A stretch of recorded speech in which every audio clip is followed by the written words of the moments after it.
Welcome to episode 221 of the Thunder Underground podcast. Trent here. Jason is not with me this week, but we've still got a ton of great stuff here because we've got Chuck Garric of Beasto, Blanco, and Alice Cooper here with us this week. Well, I say us, I guess with me, but Jason is part of that interview, so technically with us. It's been about, I think, 3 weeks since our last podcast, so thanks for hanging in there and checking this one out. It's been even longer since we recorded one because there's been a lot of stuff going on, and this past week or two leading up to Rocklahoma, me being out of town, Jason moving, all kinds of stuff going on, so it kind of made it hard for us to link this up, so I'm just running this one by myself this week so we could get this Chuck Garric interview out to you finally. We will be back, both of us, next week with our Rocklahoma review. We do that every year since we started this podcast. We throw out a review, and we appreciate those of you that always check that one out. You can find it right here where you find all the podcasts. We also always have that one on YouTube as well. But before I get into this other stuff, I need to let you know that we are sponsored by MedFarm and DEB Concerts. MedFarm is a dispensary located in Broken Arrow, Oklahoma. They're right here, not far from where I live, actually. Just a little bit northeast of Oneida Road off Highway 51. You can't miss them. They've been there since late last year. They just recently had their official grand opening about a month or so ago. Get in there, check them out. They got a huge selection. Every Friday and Saturday from 11 a.m. to 1 p.m., they have a doctor on site, so you can get your card if you need it. If you already have your card, just go in there and say that Thunder Underground sent you, and they will give you 10% off, which is a great deal. An even greater deal is that their slogan is Cannabis with a Cause, because 30% of all their profits go straight to help build no-kill animal shelters. And this is a huge passion of theirs, and another great thing about them is that they are truly a mom-and-pop operation because they live here, and they are completely invested by themselves. You know, a lot of these dispensaries that you see popping up all over the state in Oklahoma and a lot of other states where this is now legalized, whether it's medical or recreational. A lot of them have outside investors coming in, or they're funded from out of state, whatever. MedFarm is not. They're 100% locally owned, and like I said, 30% of that goes to help build no-kill animal shelters. So we appreciate them supporting us, and we hope that you support them. You can find them on Facebook, MedFarm, that's PHARM. You can also find them on Instagram at MedFarmOK. Also, we are sponsored by DEB Concerts. DEB Concerts, based here in the Tulsa area as well. They keep bringing great shows to the Ideal Ballroom. They've been doing that now for quite a while, bringing in all kinds of acts like Sebastian Bach, Dokken, Beasto, Blanco, which you'll hear more about here soon, Slaughter, which we had on about a month ago. They've brought in Tom Kiefer. Let me think, who else? I'm forgetting a ton. Striper, Warrant, Firehouse, Lita Ford, Jack Russell's Great White. A huge long list. But adding to that list, June 8th, Lynch Mob will be at the Ideal Ballroom. Severmind and Poster Child will be opening that show up. And just like all the shows there, Eddie Trunk will be hosting that show. So check that thing out. If you're in the area, hit up Severmind or Poster Child to buy your tickets. That helps them out. And you also save money. There's no fees that way. But yeah, if you have not seen Lynch Mob ever or recently, you need to check it out. They've not lost any steam. They play all the classics from Lynch Mob that you know. They also play a few Dokken songs. George Lynch always throws in Mr. Scary, which is amazing. You usually get Tooth and Nail, which is my favorite Dokken song. And of course a few others, and then all the great Lynch Mob stuff that, in my opinion, is highly underrated. Not just the first album with Oni Logan and the second album with Robert Mason, but the later ones where Robert Mason came back, and then of course Oni Logan was back for quite a while, and they released 3 or 4 couple full albums, couple EPs with him as well. But yeah, they got a new vocalist now, and he does a great job. They're out there at Rocklahoma, I believe it was last year, the year before. I think it was last year. I've seen them here in Tulsa last time. They're here a couple years ago as well. So get out and check these guys out.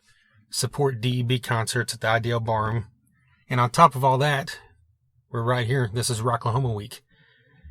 D&B Processing is the sponsor for the Roadhouse stage at Rocklahoma. DEB Concerts is the ones that booked all the acts that you will see out there on the D&B Roadhouse stage. One of those acts, of course, is Beasto Blanco. They're headlining that stage on Saturday evening. I believe the headline slots for that stage are around five or so. But so you've got Beasto Blanco headlining one night. You've got Ace Frehley headlining another night. Lita Ford is headlining one of the nights. And in the Thursday night pre-party is headlined by Slaughter. Thursday, you've also got Rocket Science, Poster Child. Throughout the other days, Strutter is on Thursday as well, the Kiss tribute band. Throughout the other days, you've got Down for Five. We've got the Normandies. We've got Zen Hipster, which, as many of you may know, is my co-host Jason. That he's the rhythm guitarist for Zen Hipster. So be sure to check them out at 11:30 a.m. on Saturday. We've also got Preacher Stone, Doxy, Solidify, Dead Metal Society, Charlie Bonnet 3, and the Folk and Gas Holes, which I just love to say that name. We've got the Midnight Devils. They've been on this podcast a couple times, and they are one of the best and funnest live bands that you can see, so do not miss them.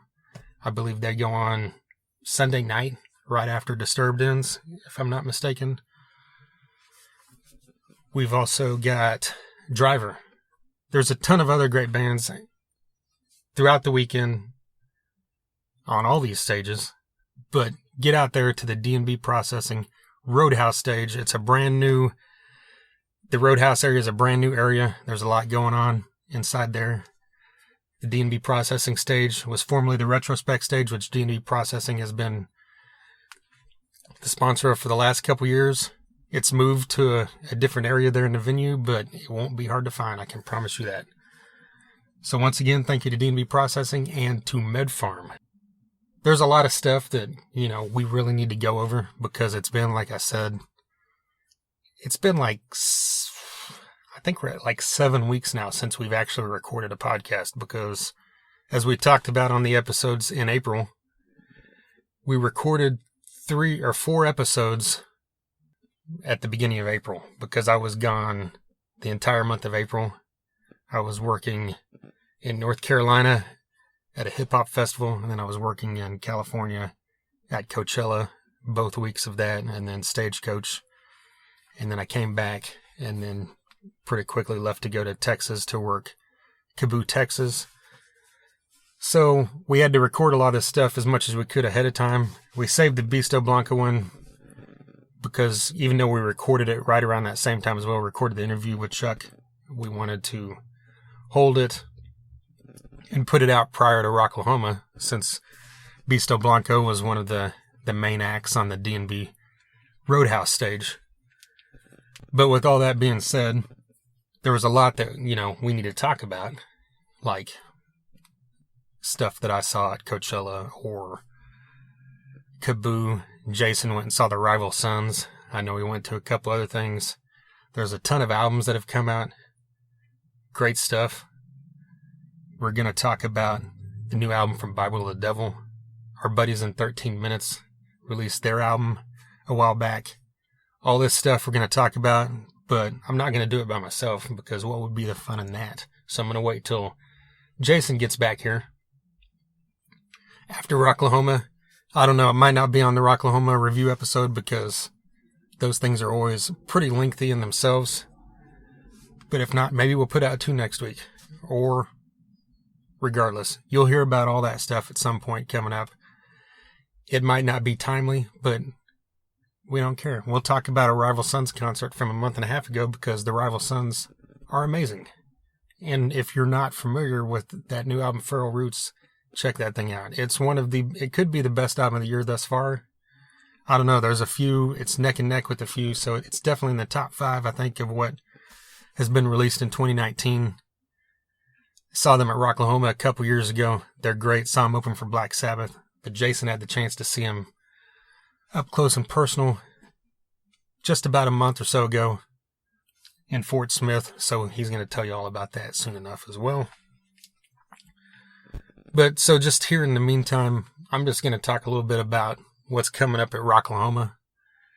Not going to get too deep into this because, like I said, we'll get deep into it next week after the fact. But this year at Rocklahoma, there's one new stage in the campground area. Last year, we gained a new stage with Maryland's Midnight Mayhem.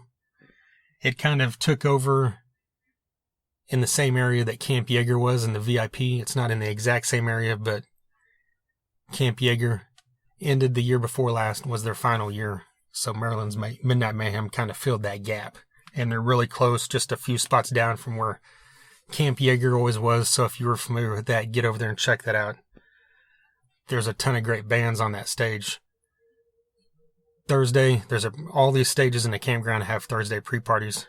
There'll be stuff running all day from about 3 p.m., I think, till 3 in the morning at most of these stages. There's also the Dark Side stage, which is now becoming a Rocklahoma staple, a Rocklahoma institution. Chris Taylor and company have crafted something that everybody knows now, kind of like Camp Jaeger did. So I believe that Dark Side stage is one of the great things to experience when you're at Rocklahoma. So if you're going out there, and even if you're not camping, you can park and you can walk into the campgrounds, walk your ass over to the Dark Side stage. The Dark Side stage has always tended to focus more on the heavy stuff. I mean, there's always heavy metal. There's always a few bands inside the gates at Rocklahoma.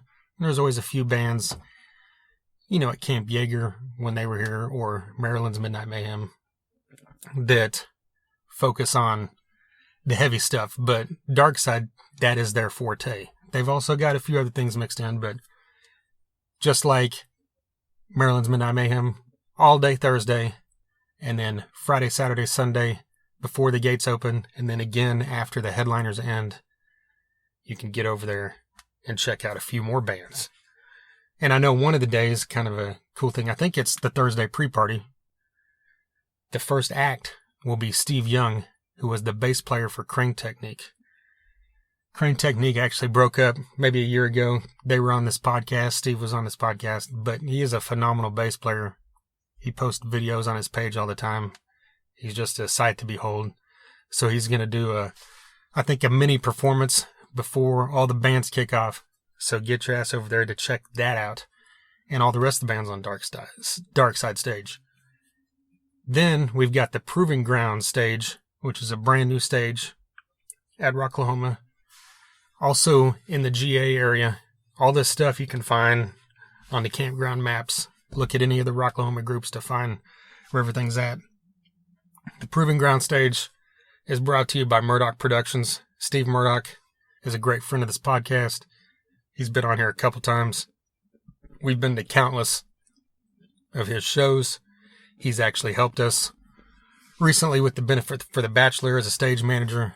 He helped us at Thunder Underground Fest as well, managing the stage. Steve is excellent at what he does, and he is not disappointed with the lineup that he's put together for the first year of the Proving Ground stage, which I imagine will be, just like Dark Side, a force in years to come.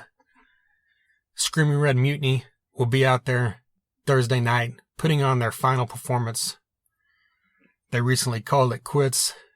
They had a small performance at the recent Tulsa Music Awards, but their final full set will be Thursday night at Rocklahoma, so you don't want to miss that. We've also get the return of Machine in the Mountain, the return of Drek. Dixie Wrecked will be out there. If you're not familiar with them, they are country music, but I promise you, even if you don't like country, you will love these guys. I love them. Hey, I like a lot of country, but especially stuff like this that is irreverent as fuck. And they kind of are filling the gap that Wheeler Walker Jr. would have filled himself, I guess. But they were both going to be there, but then Wheeler Walker Jr. is not a part of it anymore. So you can get your fill on that kind of country from our boys in Dixie Wrecked. But yeah, so just pull up the Proving Ground stage. Look at all the great bands on that. And here, I also want to give you a list, just a list of bands that are playing Rocklahoma. Some of these are playing the main stage. Some of them are playing the second stage, which is called the Zen stage this year. Some of them are playing the Roadhouse stage, and some are playing the 3 Campground stage I just mentioned. You've got Shinedown, Seven Dust, Hatebreed, Slaughter, Corrosion of Conformity, Avatar, Beasto Blanco, Gwar, Bad Wolves, Midnight Devils, Rocket Science, Grind, Zen Hipster, Driver, Doxy, Dead Metal Society, The Normandies, Down for Five, Screaming Red Mutiny, Machine in the Mountain, Custom Black, Dixie Wrecked, Fist of Rage, Steve Young, Alter Blood, Crashing Cranes, formerly Murderous Mary, and Eddie Trunk. All of these people will be either, in Eddie Trunk's case, hosting, and the rest of them will be performing at Rocklahoma. But all of those bands that I just mentioned have also been on this podcast. So I'm trying to tell you that 27 of these acts, including one Eddie Trunk, so 26 acts and one host, have been a guest on this podcast. Hey, that's all I gotta say. We're becoming an institution ourselves, just like Dark Side Stage and Rocklahoma itself. Anyway, not to toot my own horn, right? So, with all that being said, I think it's time to play some music. And of course, it's Rocklahoma week. So I would be stupid to not play a Rocklahoma band, correct? So I just mentioned Maryland's Midnight Mayhem just a few minutes ago. One of the bands that is playing that stage is Edge Over Edge out of Kansas. And I'm going to play you guys one of their new tracks right now. This is called Mountain Breather.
Mountain Breather from Edge Over Edge.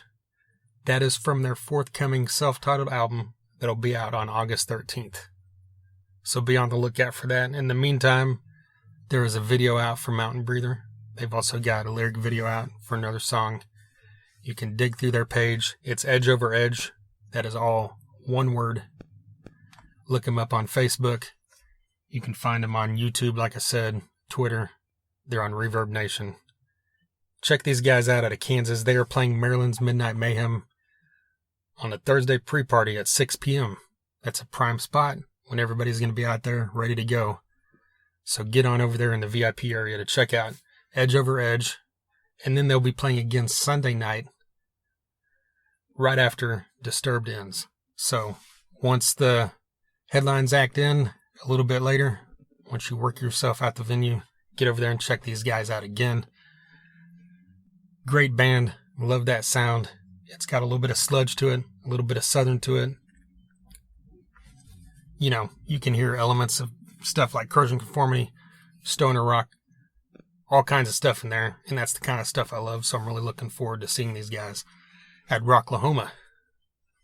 All right. So now that we've rambled enough, I didn't think I would ramble this much without Jason here, but I guess that's what happens, right? So, Beasto Blanco will be performing, like I said, this Saturday night at Rocklahoma. I have never had the chance to see Beasto Blanco. DB Concerts brought him to the Ideal Ballroom. I was out of town for that one, and just never worked out to where I've got the chance to see him. But I've watched plenty of live videos of them. Both of their albums are great. Really looking forward to their new album, We Are, which actually comes out this Friday while we're at Rocklahoma. So if you're not at Rocklahoma, check this thing out Friday. If you are at Rocklahoma, you can pull this thing up on Spotify or YouTube or something and crank the hell out of it out there in the campgrounds for everybody to check out. I've seen Chuck Garric live a few times with Alice Cooper, and he is just one of those guys that commands the stage. And it's hard to say that someone commands the stage when they're on stage with Alice Cooper, because Alice Cooper's kind of the king of that, right? But he holds his own on a stage with, you know, one of the icons of rock and roll. And he has now started a band with Alice's daughter, Calico Cooper. He talks a lot about that here coming up in this interview. And this is just a great band, just a great hard rock metal band that just has a cool sound and a great stage show. They're just one of those bands that you do not want to miss live. From everything I've seen, everything I've been told by other people that have seen them live. And I will be able to say that myself after Rocklahoma, because I'll be seeing them at the D&B Processing Roadhouse stage, which I hope you will too. But if you're not in this area and you're not making Rocklahoma, just look them up, see where they're playing. They're out there touring. Anytime Alice Cooper is not touring, you can usually find Beasto Blanco on the road as well. So yeah, I think it's time to shut up and we get into this talk right now with Chuck Garric of Beasto Blanco and Alice Cooper.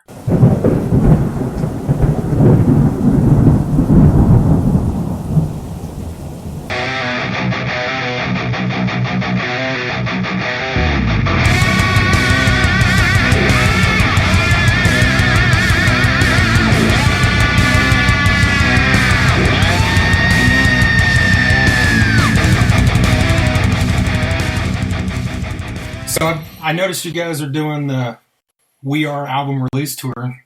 What's the actual release date for the album? You know, man, I haven't got the exact date yet. They keep giving me the runaround, pushing it back and forth and running around here and there, but I think we're looking at right around the end of May. Okay. And you guys will be touring with Hellstorm, and you've played with them before, right? You know, it'll be my first actual tour with Hellstorm.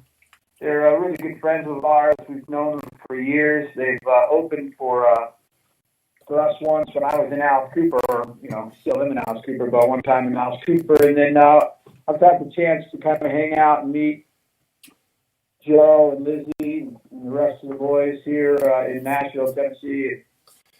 We hang out quite a bit and get up and jam when the occasion is right, kind of things like that. So, you know, the opportunity came, and their agency approached us with a tour, and we jumped right on it. We're excited to get on the road with them.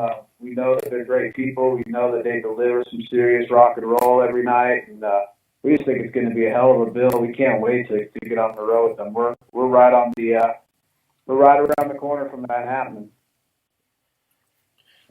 How do you think the band has developed over the past 7 or 8 years that kind of shapes how this new album's going to sound? Yeah, man. I mean, it's like we're always growing and shifting and changing and trying new things. I mean, we definitely don't want to, and I don't think we do. We don't fit into one little box category of rock and roll, man. We're like trans metal, if you will. We have all different colors and all types of different things that we do that are unique and cool, but that are full of entertainment value and sonic value and things like that. So we're always trying something that will help us grow as artists. And we have a character like Calico in our band, and there really are no limitations with her. She's such a free spirit. She's such an incredible entertainer as well as just an amazing musical talent. So in the rest of the band, everybody just sort of has this attitude as there's nothing off limits. So with that approach, it makes it a lot of fun to go to the recording studio and start hammering out the ideas that you have. And we approached this last record with our producer Ryan Green, who did the last record, and we submitted probably good 15, 17 tunes or something like that. And we just started picking out the ones that we thought would kind of showcase our talent a little bit of growth, but also still giving the fans that have been with us for all these years the taste of Beasto that they've come to love and crave so much. So it's always a tip of the hat to the original Beasto Blanco, and what we did is we started, but at the same time, if you're a fan of the old stuff, you're going to love the new record, but you're also going to really enjoy the growth of the band. If you're new to the band, and you'll have a lot of fun kind of going back catalog as well, and getting a chance to see what we were doing beforehand. It's all the same. It's just there's just a lot of different flavors that we'd like to add in this band, and there's so many different things we can do musically. So it definitely sounds like Beasto Blanco, but you can hear a little bit of a stretch on a couple of tunes, which is really nice. Showcasing Brother Latham's guitaring skills, if you will, and Tom Sellers' drumming is on another level, and just really great time we had recording the record. Ryan Green really just kind of pushed everybody to do their best and try new things, and it was a lot of fun. Yeah. Well, in the writing process, how does that come together? And when do you guys decide that you're going to sing or Calico's going to sing? Yeah, man. I mean, we kind of. That's a good question. Sometimes we don't know. I mean, there's a song on the record called "Solitary Rave" that was definitely written for Calico. You'll hear it immediately. Just it's the lyric, the content of the lyrics, and the storyline, and the vocal delivery. It was a song that was never even considered for me to sing. Another song that she sings is called "Perception of Me," which is another song written specifically for Calico. And then there were some songs where we kind of just threw it out there as well. We love the dynamic of her and I, that Nikki and Mallory kind of, that Bonnie and Clyde dynamic that we have on stage and vocally. And we really wanted to make sure we incorporated that by mixing it up inside the song itself. So there's a couple of tracks where I'll take a verse and she'll take a verse. Our vocal range is similar. We sing a lot different, which makes it a lot of fun. I've always enjoyed bands that had different singers. I loved Kiss as a kid, obviously, and they had 3-4 different singers in their band. The Beatles, and even Ted Nugent, and I even thought at times, that Appetite for Destruction I really liked. It's So Easy, because it just sounded like a different singer on that song. So I've always enjoyed that, when bands do that. So we approach that sort of with every song. We thought, well, hey, get in there and sing it and see what it sounds like. Sort of which kind of gave the song the best feel.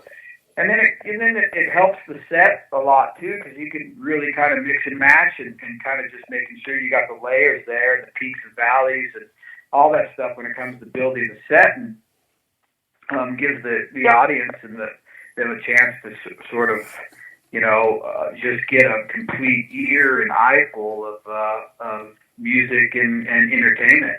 That's really what we're set out to do. We're in this thing to entertain your senses, and not only visually but sonically, and I think that's one of the true values that we have. It's just we love doing is that we love being up on stage, and we love entertaining. It's our way of being free. Well, speaking of that, being a theatrical band, outside of the lyric content, do you guys write songs with theatrics in mind, or is that something you think about after the song's been written? Sometimes I think most of the time we're all such visionaries that it's really hard not to think about some sort of theatrical bit while we're writing something. We're and keep that in mind too. It's also like we think video and music video, and we think about everything more like from a movie standpoint. I've always thought that our music would make such a great movie, and we're in the process of sort of writing that now. Just sort of like a real twisted, Quentin Tarantino type movie that, with a really, serious storyline, something that, has depth and emotion, and just like our lyrics and our songs do as well. So, I mean, we don't really necessarily go out with anything intentionally when we write. It just happens, and as things start to develop, you know what it's like.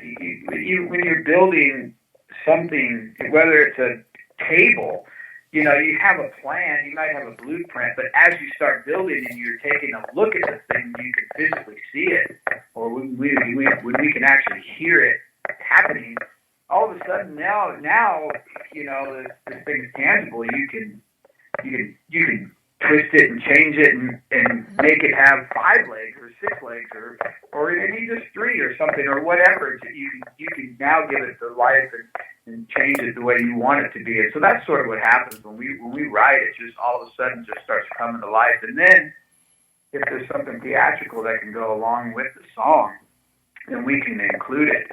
So I don't think we ever really set out to do anything except just write a song, and then we let the muse take us away. And I've always thought that was such a wonderful thing when you think about the fact that you guys and myself are listening to music that just started with an idea in our head, and by picking up our guitar, we started strumming a few notes and singing some melodies, and all of a sudden lyrics and arrangement and tones and parts and all these things start coming around and giving life to this idea.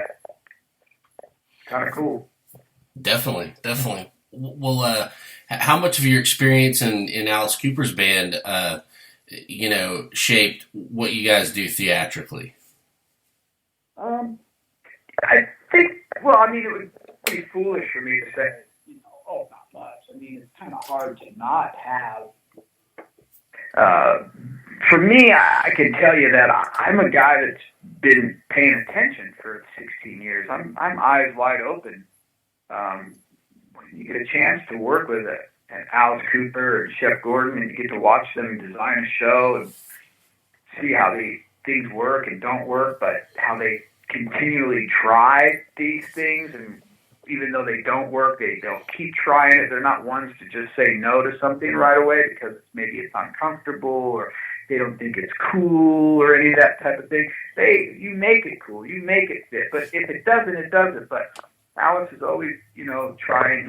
He's such a great entertainer and such an amazing showman that and things do go wrong, and when they do, you just kind of make it part of the show. So I just sort of felt like we have had our chance to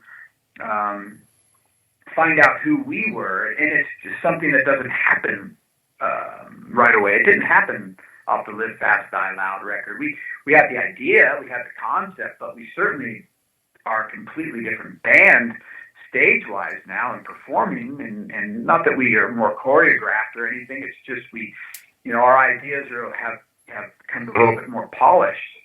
So I've learned a lot of that with Alice, is that you got to kind of run with it, and then you give it a chance to develop. Calico, coming from that bloodline, I mean, it's just in her and it's naturally embedded, and I've never seen anyone, male, female, entertain the way that woman entertains. She is, in my book, one of the best in the business. She's just fantastic entertainer, and one of the only people I've ever seen really just let loose. And she kind of reminds me of a Mortal Kombat character, where you just never know what kind of weapons this thing's going to have, or what kind of, thing happens at times. And it could be one way one night and completely different the next. So as far as it goes with me, she's always pushing me to have more fun and, let loose. And that's what she does, and she's really, really great at it. I don't think you can give 1,000 people, lead singers, a baseball bat, and there's not one of them that's going to wield it like Calico Cooper. No way. She owns it. Well, also, being in Cooper's band for nearly 20 years, you played with a lot of phenomenal guitarists. Is there anything you picked up from any of them that you've brought to your time playing guitar with Beasto Blanco? Yeah, man. I mean, guitar playing and bass playing are really two different animals, and there's not much in the rock and roll genre music that on bass I can't handle, and I definitely have a swagger when I'm playing the bass guitar. It's like, you ask a quarterback in the NFL to, all of a sudden become a running back. It's a totally different game now all of a sudden for them. And playing guitar is, although it's a stringed instrument, it's a completely different animal than it is bass guitar as far as I'm concerned. And it takes a lot of practice to now learn to fret things differently, and the way you strum a guitar is different from how you play bass. And the whole thing was completely foreign to me at first, singing and playing guitar, although I'd done it before lots of times. Just seemed I really had to develop my own style and my own sound, and it's taken years to get comfortable with that instrument strapped onto my body. And I still practice every day to get better at the instrument. I love writing and I love creating, and I want to be a better guitar player. So I think the thing I've learned from guys that and guitar players that have been in the Alice Cooper bands, especially the ones that I really love the way they approached their solos. I love the way they approached the songs. There was a real, cool, vibey blues, classic rock, but current approach to some of the stuff. So, for me, I just always watched and listened, and I just try to emulate something that sounds good. That just, and for me, it's at this point, it still is. I guess you just never know what's going to happen with me on guitar yet. It's still a paintbrush that, sometimes it just falls out of my hands and creates its own its own art at some point, So I'm just still figuring it out. I'm sure you've been asked this several times in the last couple of years, but what kind of feedback did you get from Alice about your guys' cover of "Feed My Frankenstein"?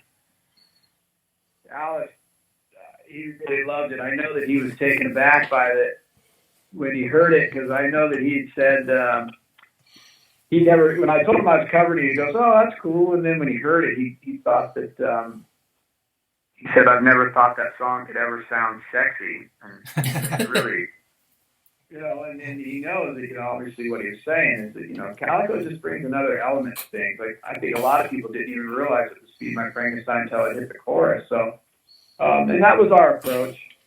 That we're not going to go around covering Alice Cooper songs. We just wanted to do that one. It was an idea. Calico was not keen on it at all. She was really adamant about us grinding out our own way. But when she heard the arrangement and she kind of heard where we were going with it, she thought, well, wow, that's such a weird twist on it. Then yeah, maybe we should do it. And I thought it just turned out phenomenal. And I know Alice really dug it as well.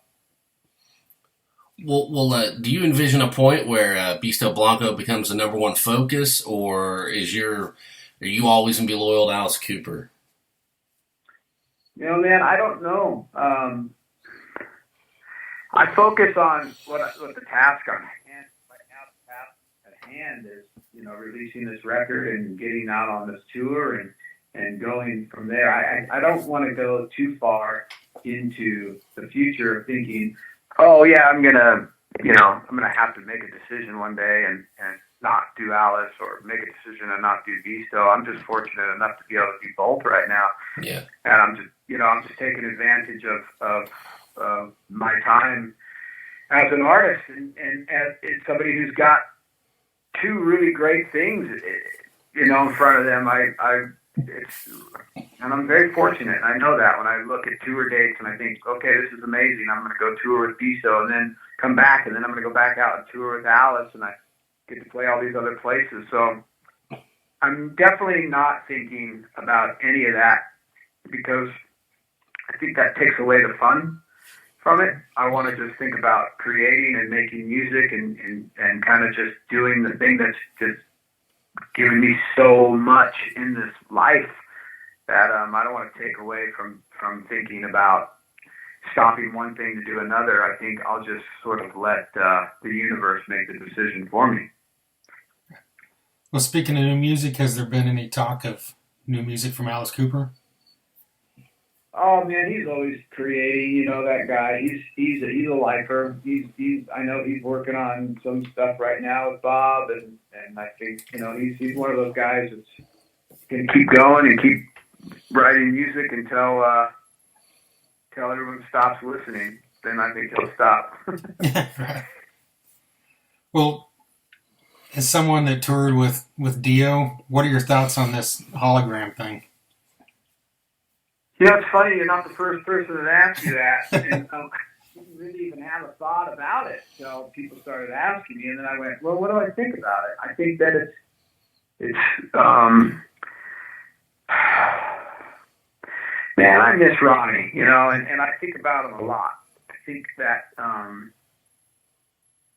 wish he was still around, because when I toured with Ronnie, I would find myself, playing the songs, but I was really listening a lot because I just loved his vocals. I loved his approach and his power and his lyrics and the songs. There was so much to it. Like that band, Dio, Jimmy Bain, and and those guys, they really changed my life as a kid. I mean, when that record came out, the first Dio record, that was just hammer and nails and just everything. You could just feel it, and it was just so tough sounding and so amazing. And to hear that every night it was euphoric. It gave me so much energy. I just loved it. So I miss Ronnie, and I think there's a lot of people out there that do still miss Ronnie. And it's not him. If you can still get a chance to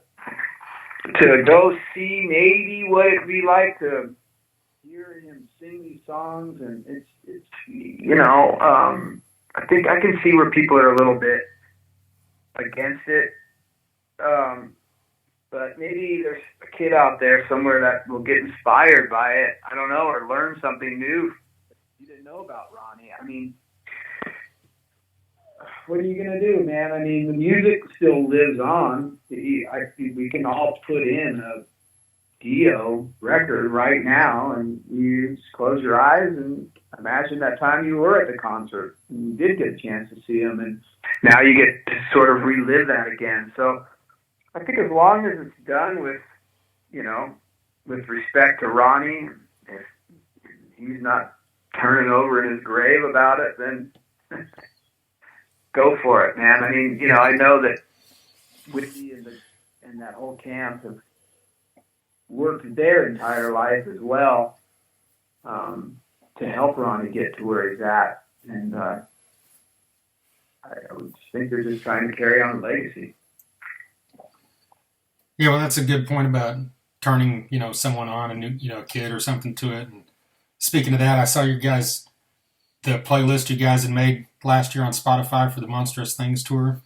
And you've got a kind of a wide gamut there in yours, everything from Metallica and Rainbow to newer stuff like Highly Suspect. Like, what are you listening to these days that you would want to shout out? Oh, man,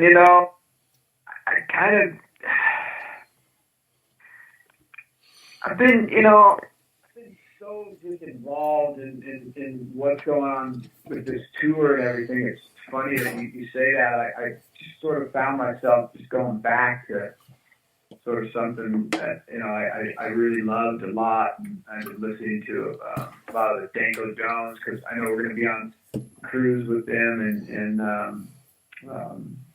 October on the Mega Cruise.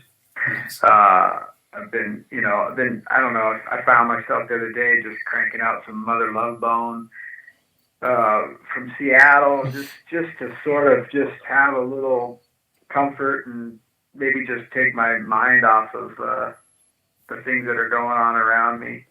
I just go back to somewhere where I kind of can have some fun memories, I've always got,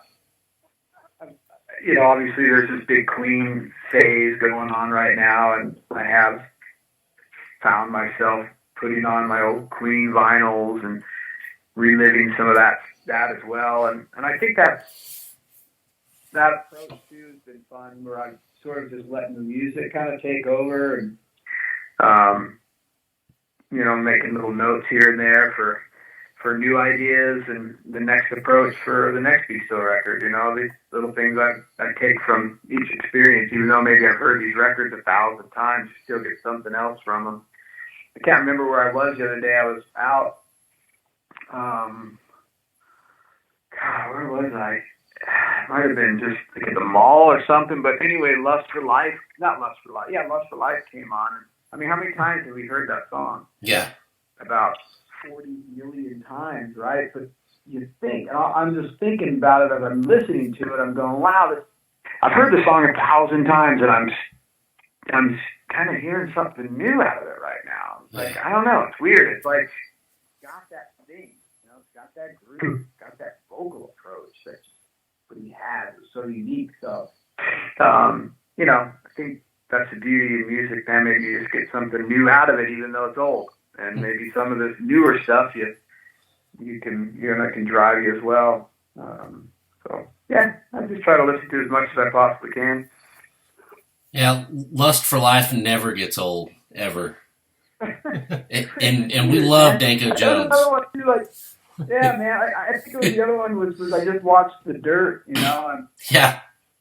I re-listened to the entire Too Fast for Love record. It's such a great album. Yes, it is. And then you listen to even Kickstart My Heart or something, and you're just going, wow, man, I've heard this 1,000 times too, and it's such a great song. So why not?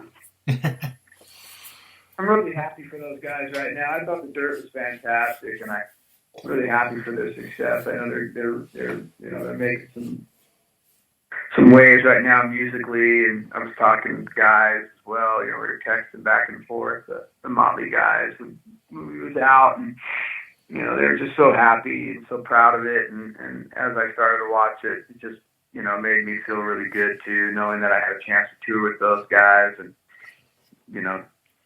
send them a little brotherly love every once in a while through the text messages or when we're in LA or whatever. It's just kind of cool. I've made that connection with those guys. Yeah, Machine Gun Kelly was spot on as Tommy Lee, I thought. He nailed it, man. Yeah, he did. It. Right on, man. Well, we appreciate you taking the time to do this. Thank you, man. Post those tour dates up as well for our tour coming up April and May. We got all the dates with Hellstorm and our own. So we'll do. Post them up, man. And we'll see you at Rocklahoma. We'll see you there, man. I'll talk to you guys soon. All right. Thank you. Take care. Bye. There you go.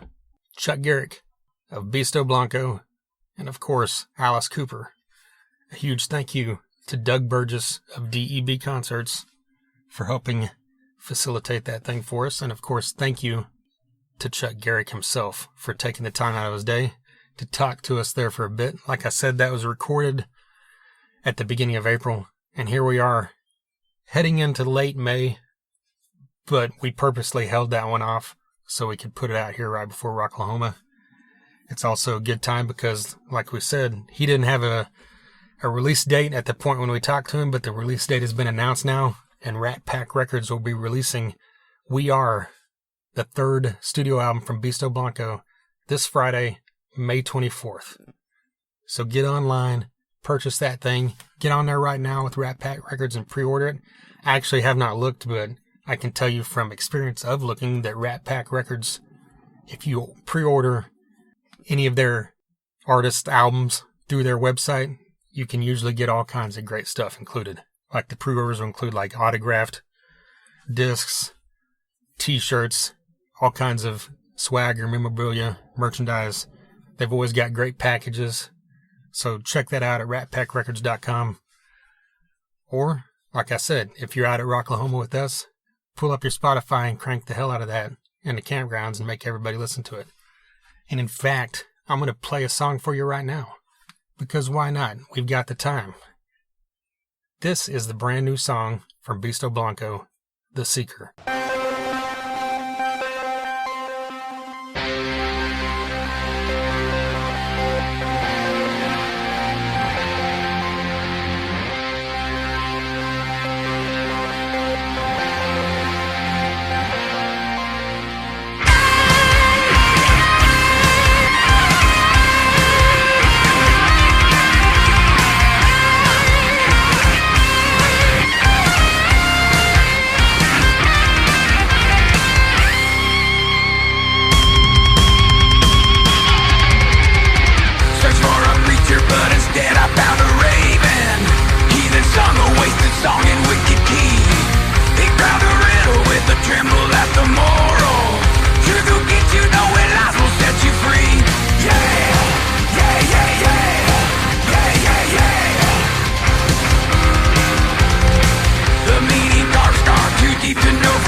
away like a reverie.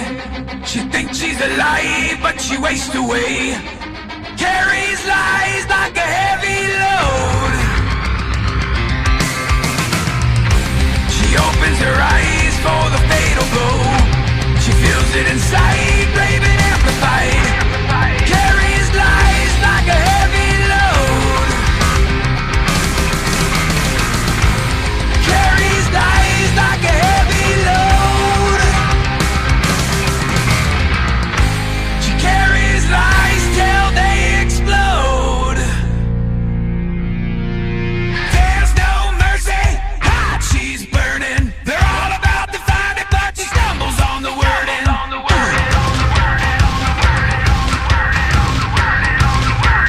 Crowd cries liars.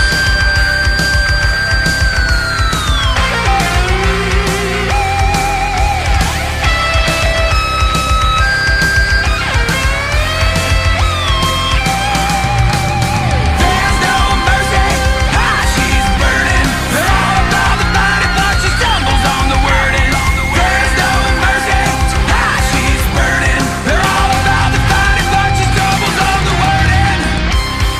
There you go, The Seeker from Beasto, Blanco. That's the brand new single. Came out last month.